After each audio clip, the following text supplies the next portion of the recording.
Salut, amateurs de frissons psychologiques. Aujourd'hui, je vous emmène dans les méandres d'un thriller aussi captivant qu'inattendu. Hollande, 2025. Imaginez une ville paisible, des tulipes à perte de vue, une famille parfaite, jusqu'à ce que le vernis craque. Nicole Kidman incarne Nancy van der Groot, une enseignante dont la vie bascule lorsqu'elle découvre que son mari, interprété par Matthew Macfadyen, cache de sombres secrets. Aux côtés de Gaël Garcia Bernal, elle plonge dans une enquête qui révélera des vérités bien plus terrifiantes qu'une simple infidélité. Ce film, dirigé par Mimi Cave, est une exploration intense des apparences trompeuses et des secrets enfouis. Préparez-vous à être surpris, ému et peut-être même un peu effrayé. Alors, installez-vous confortablement, abonnez-vous si ce n'est pas déjà fait, et restez avec moi jusqu'à la fin pour découvrir pourquoi Hollande est le thriller incontournable de cette année.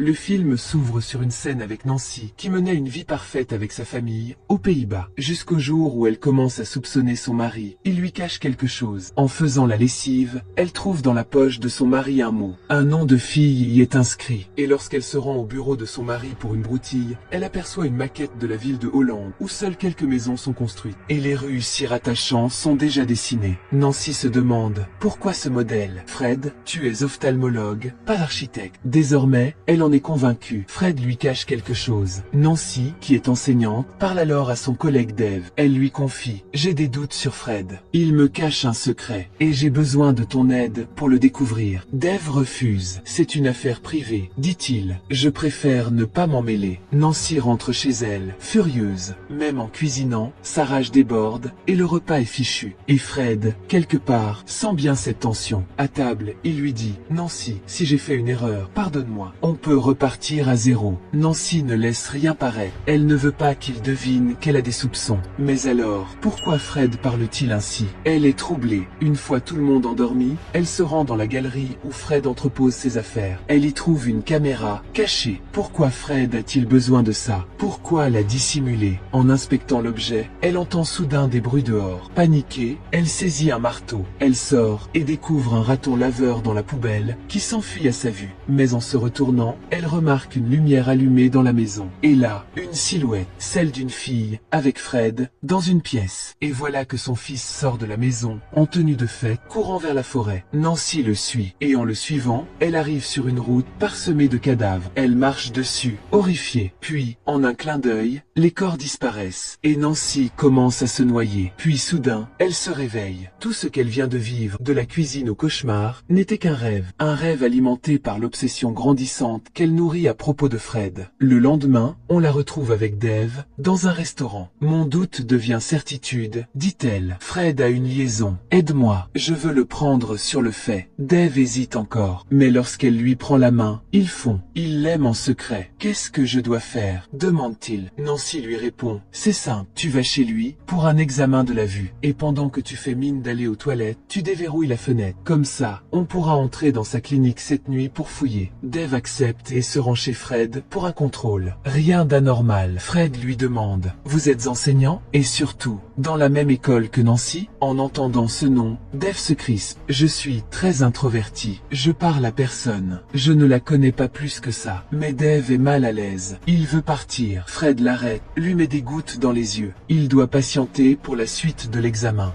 Dès que Fred s'absente, Dave se lève et tente de s'échapper. Mais il voit un policier devant lui. Il panique, comme s'il venait de commettre un meurtre. Il court jusqu'aux toilettes. Et là, il ouvre la fenêtre et y coince un papier pour qu'elle ne se referme pas. Mission accomplie. Il s'échappe aussitôt. L'assistante de Fred tente de le retenir. Mais l'examen n'est pas fini. Les gouttes dans ses yeux l'aveuglent. Il a un accident. Mais il finit par atteindre la voiture de Nancy. Il est terrorisé. Il lui dit, je ne t'aiderai plus. Mais Nancy, elle, lui est profondément reconnaissante. Nancy avait risqué sa vie pour l'aider. Et malgré la peur, elle était allée jusqu'au bout. Submergé par l'émotion, il se rapproche. Et là, on comprend que Dave n'était pas le seul à ressentir quelque chose. Nancy aussi commençait à l'aimer. Mais ce soir-là, ils avaient une mission. Nancy devait fouiller la clinique de Fred. Elle inventa donc un prétexte, une soirée entre amis. En réalité, elle rejoignait Dave pour s'introduire dans le cabinet. Ils entrent par la fenêtre des toilettes, comme prévu. Pendant ce temps, on voit Fred recevoir un appel. C'est la femme chez qui Nancy disait aller. Son fils souffre d'une infection oculaire grave. Elle supplie Fred de venir rapidement. Elle amène l'enfant à la clinique. Fred laisse son propre fils seul à la maison et part. Dans la clinique, Nancy découvre des cartes bancaires. Beaucoup. Elle en note un numéro. Puis elle tombe sur un album rempli de photos de maison, toutes prises avec la caméra cachée de Fred. Mais elle n'a pas le temps d'en voir plus. Dave l'appelle. Fred est en route. Prise de panique, elle tente de s'enfuir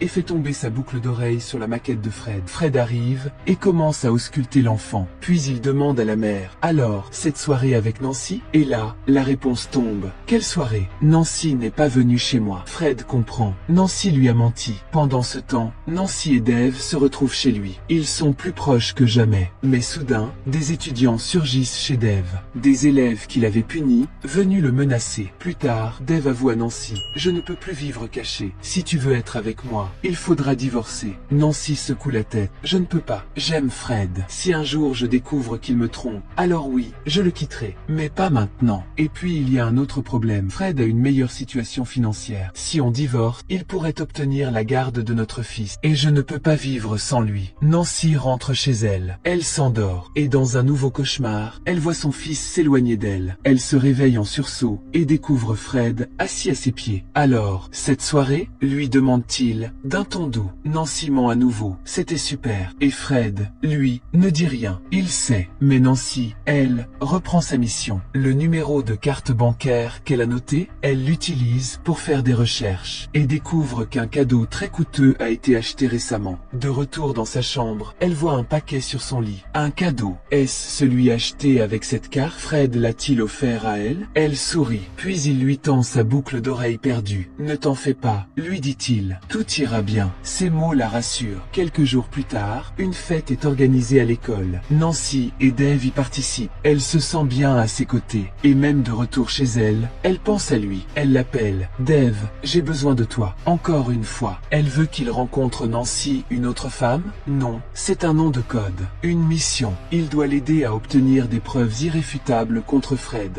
Avec ces preuves, elle pourra divorcer. Et ils pourront, enfin, être ensemble. Dave accepte. Le lendemain, leur mission commence. Ils se mettent à filer Fred. Et ils découvrent que Fred a réservé une chambre d'hôtel pour aujourd'hui. Le plan, Dave distraira Fred pendant que Nancy fouillera la chambre. Nancy monte à l'étage et ce qu'elle trouve la glace. Des objets étranges, notamment des menottes. Pourquoi Fred aurait-il ça? En bas, Dave, lui, peine à retenir Fred. Dave appelle immédiatement Nancy. Elle sort de la chambre à toute vitesse. D'après Dave, tous ces éléments, les menottes, la chambre, le rendez-vous, prouvent que Fred a une liaison. Il ne nous manque qu'une seule chose, dit-il. Une photo. Une seule photo de lui avec sa maîtresse et tu pourras divorcer. Ensuite, nous pourrons enfin être ensemble. Nancy acquiesce. De retour chez elle, elle observe à nouveau la maquette de Fred. Cette fois, elle trouve un dossier étrange contenant les plans de plusieurs maisons. Elle se met à enquêter. Et là, choc. Dans toutes ces maisons, un corps avait été découvert. Des femmes assassinées, jamais identifiées. Le puzzle s'assemble. Le doute n'est plus permis. Fred est un tueur en série. Pendant que Nancy découvre l'horreur, Dave continue sa filature. Il suit Fred jusqu'à une maison isolée, à l'orée d'une forêt. Une fille arrive. Fred la fait entrer. C'est le moment. Dave sort son appareil et commence à mitrailler discrètement. Mais quelque chose cloche. Fred ne l'embrasse pas. Il l'attache. Puis, devant les yeux figés de Dave, l'égorge froidement. La fille s'effondre, baignant dans son sang. Dave est figé d'horreur. Il n'arrive plus à bouger. Et Fred le voit. C'est fini. Fred attrape un couteau et fonce. Dave, par réflexe, se jette par la fenêtre. Il roule au sol, se relève, fuit jusqu'au lac. Là, il tente de détacher un bateau pour s'échapper. Mais Fred le rattrape. Dans un dernier effort de survie, Dave plante un couteau dans l'abdomen de Fred, qui tombe à l'eau. Dave croit avoir tué Fred. C'est fini. Du moins, le pense-t-il. Le lendemain matin, Dave revient en ville. Il brûle ses vêtements, couverts de sang. Il voit les dizaines d'appels de Nancy dans la nuit. Elle voulait lui révéler toute la vérité. Mais Dave invente une autre version. Il raconte que Fred avait une maîtresse, qu'il lui a montré les photos, et qu'en homme d'honneur, Fred a accepté de disparaître de leur vie. Nancy est choquée. Comment un homme qui jurait l'aimer a-t-il pu partir aussi facilement? Dave répond, par peur. Peur que je le détruise. Nancy le croit. Elle s'installe fatale avec Dave. Mais la peur reste. Et si Fred revenait, comme il l'a fait avec ses autres femmes? Dave, lui, ne dort plus. Les cauchemars du meurtre le hantent. La folie le ronge. Quelques semaines plus tard, un festival est organisé à Hollande. Nancy y va avec son fils. Une amie lui demande « Ton mari ?» Nancy répond « En vacances ». Mais l'autre dit « Ah bon? Je l'ai vu tout à l'heure, ici même ».